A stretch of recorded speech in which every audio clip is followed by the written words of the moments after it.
はいどうも JMK ライドのファルコンです。ウィフリースケートの練習方法やコツなどを教えています。今回は、自走の種類についてと、あとは自走のステップアップの方法について説明したいと思います。自走の種類にはいくつかあって、クロス走行、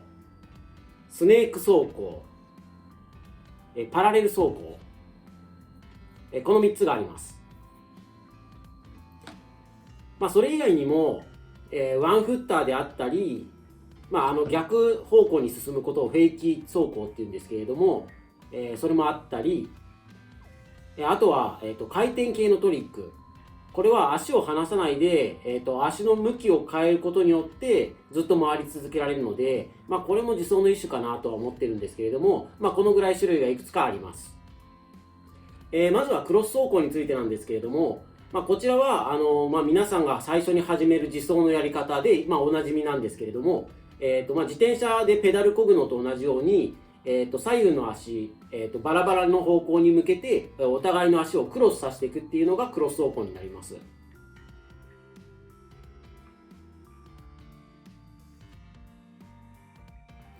続いてスネーク走行なんですけれども、スネーク走行は、自転車でいうところのペダルを漕がずに、横の遠心力を使って、前輪後輪一直線に並べた状態で横の振り幅を使って進んでいくっていうのが、フリースケートでいうと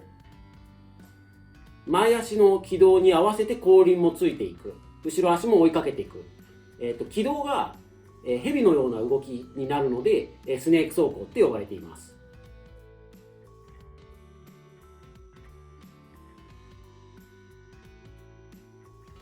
パラレル走行については、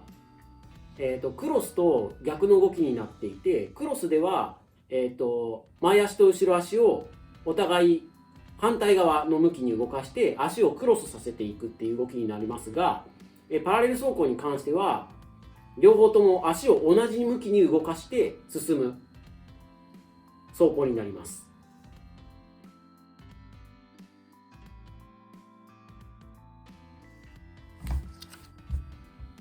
はい、これが、それぞれの自走に対する、足の軌道になります。クロスについては、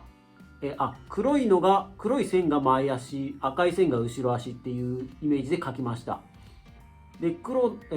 スの走行だと前足は下に行くのに対して後ろ足、赤い線は上に行ってます。それぞれ別の向きに進んで足をクロスさせていくっていうのがクロス走行です。で、スネーク走行については前足、黒い線の軌道をたどって赤い線、後ろ足もついてくるっていうのがスネーク。この一本線のヘビみたいな形がスネークっていうイメージです。スネーク走行って言われています。で、パラレル、先ほど説明した通り、前足と後ろ足が同じ向きで進んでいくっていうのがパラレル走行になります。いろんな自走の種類を説明しましたが、これを始める時期についてなんですけれども、一般的なクロス走行が、スタートも、柵手すりなどを使わずスタートができて、自走も足が疲れないようになってきたら、普通は別のトリックに行きがちなんですが、自走って、最も基礎となるものなんで、その自走ができるようになったら、いろいろチャレンジしてみてください。フェイキー走行については、レギュラー、自分の得意走行に対して逆側の進行方向に進むことをフェイキー走行っていうんですけれども、これは自分の得意の進行方向の自走のやり方とコツは全く変わりません。ただ逆方向に進むことによって感覚がまた1から0に戻ってしまうので、全く別の感覚になります。なので早めのうちからトライしてみてください。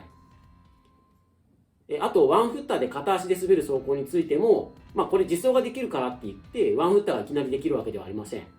これについても、やっぱり一からの、練習になるので、これも早めのうちに感覚を覚えてしまってくださ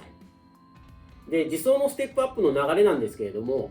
最初はクロス走行で始めていると思うんですが、クロスには特徴があって、自転車でいうペダルを漕ぐっていう動作になるんですけれども、瞬発性がすごくあります。常に漕ぎ続けているので、スピードは加速性がすごいあって、最大速度に達するのもクロス走行の方がすぐ到達します。でスネーク走行については、基本的に惰性で滑っているので、この後説明するんですけれども、体重移動、遠心力を使って滑っているので、持続性があります。なので、クロス走行に比べてスネーク走行は疲れなくなるので、ステップアップとしてはクロス走行ができるようになったらスネーク走行をするようにチャレンジしてみてください。じゃあこれからは、クロス走行のステップアップをしていきましょう。クロス走行については、足が疲れなくなる練習方法で別の動画でまた上げてるんですけれども、それでもお伝えしている通り、横幅、この立っている時の横幅ですね、これは肩幅程度にしてくださいという説明はしています。でクロス走行で重要になってくるのは、足をクロスさせた時に、原動力がつきます。なので、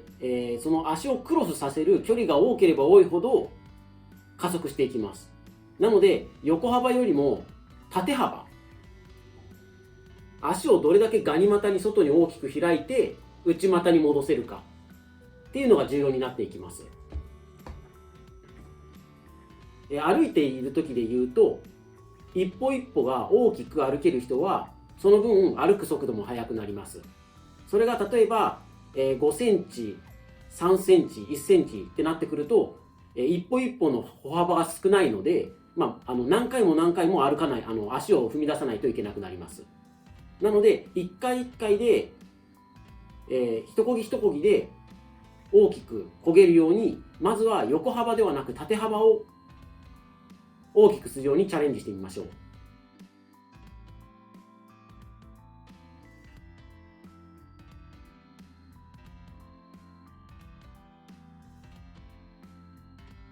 ではクロス走行で縦幅を広げるための練習方法なんですけれども、パイロンでもなんか障害物でも何でもいいんで、だいたい1メートルから2メートルぐらいの間隔で、直線でパイロンを何個か並べてみましょう。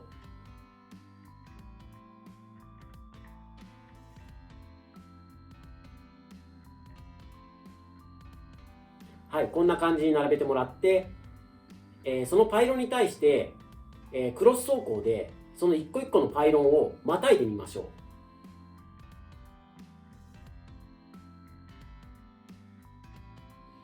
う。これがまたげないということは、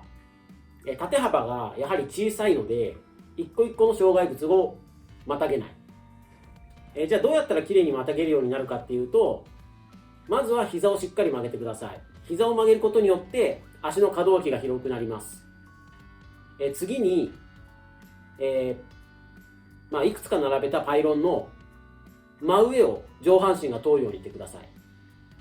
い。それで1個目のパイロンに近づいてきたら足を開くようにしてまたいでください。で2個目のパイロンに移る前に足をクロスさせて、逆のスタンスの状態でまたまたいでというので繰り返しやってみてください。このパイロンを使ってクロス走行で、足をまたいで進む動作がスムーズになってきたら、次はスネーク走行に、移っていきましょう。と、その前に、クロス走行で実際にある程度スピードは抑えてますけど、スムーズに、速く動かそうと思ったらこんな感じで動かせるようになります。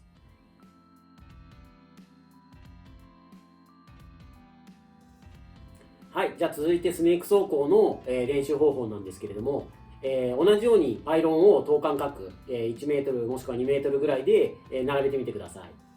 い。でクロス走行のステップアップの時にお伝えしたように、クロスの場合は、そのパイロンをまたぐっていう動作をしましたが、スネーク走行の場合はそれをすり抜ける動作になります。やり方としては、前足で、まずパイロンを避けて後ろ足がそれを追いかけるような形で、前足に注目して後ろ足をその軌道に合わせて滑るようにしてみてください。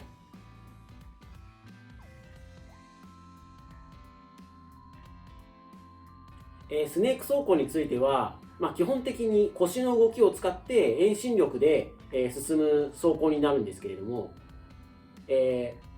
もうちょい上達してくるとクロスの応用を使ってさらに、腰の動きを使って遠心力もプラスして楽に滑れる走行になります。でちょっと難しいんですけれども、クロスの場合は足を同時に向きを変えて滑ります。クロスの場合で言うとガニ股にして進んで内股にして進んでガニ股にして進んでという形になりますが、スネーク走行の場合に関してはまっすぐな状態から前足だけガニ股にします。である程度進んだら後ろ足は内股になります。この状態でまた一直線の状態に戻ります。この後に前足が内股になってその後少ししたら後ろ足がガニ股になりますというような形で、結局前足も後ろ足もガニ股内股やるんですけれども、このガニ股内股にするタイミングがずれてきます。でこの両方の、体の動かし方と足の動かし方のちょっとクロスとずれてるパターン、これを両方ともうまくできるようになると、スネークはより滑れるようになります。スネーク走行で、パイロンをうまくすり抜けられるようになってきたら、先ほど説明したように、ちょっと足のガニ股内股っていう動きと、あとは遠心力を使って腰を振るっていう動きを意識してやってみてください。最後に、スネークで、ある程度速度を出してパイロンを超えた動画も撮っておきましたので、参考にしてみてください。